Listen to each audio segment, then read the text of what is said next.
Mr. Chairman, as many employers in Singapore need access to foreign manpower, this is a carrot we can use to incentivize desired human resource policies and practices.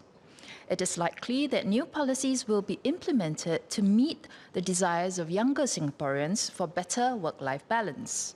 Policy changes will also be needed to deal with our plunging fertility rate. Such changes will likely impact the manpower situation for companies. For example, parents with more children have called for more days of childcare leave. While this may create manpower constraints, PSP supports such a proposal as it is only fair. Parents with more children would naturally require more days of childcare leave. There will be more days when the children fall sick. Parents will need more days for commitments such as attending parent-teacher meetings and the child's first day at school. As we introduce new policies to suit new times, we cannot disregard the impact on other stakeholders.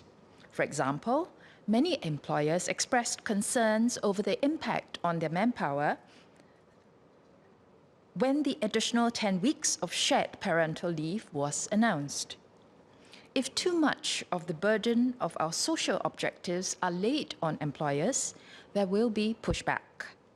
As the Chinese saying goes, 上有政策，下有对策. Would this inadvertently make employers even more reluctant to employ married women? Even if we have laws against discrimination, we know that discrimination still exists.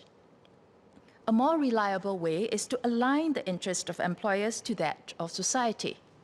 For example, if employers know that an employee taking 30 days of parental leave would allow them to have access to an additional foreign personnel for 60 weeks, wouldn't this make them more welcoming of their employees taking parental leave?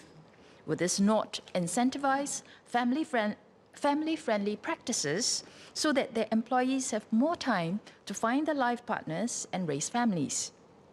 At the national level, we can continue to limit the supply of foreign manpower coming into Singapore, but reallocate the quota towards employers with desired HR practices from other employers.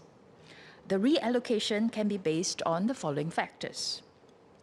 1. The recruitment and employment of senior citizens, ex-offenders, persons with disabilities, pregnant women, and those seeking to return to the workforce after a long break.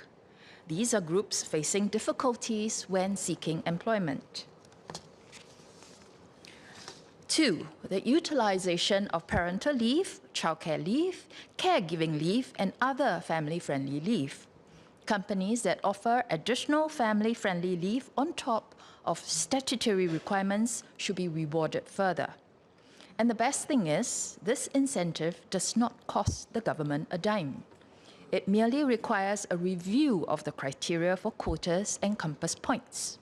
Whereas the employment credit schemes to encourage the employment of senior citizens, ex-offenders and persons with disabilities have to be paid for with tax revenue. As the government has said, raising our TFR needs a whole-of-society approach, and employers are a key component. Let the arrival of babies be a cause for celebration for employers too.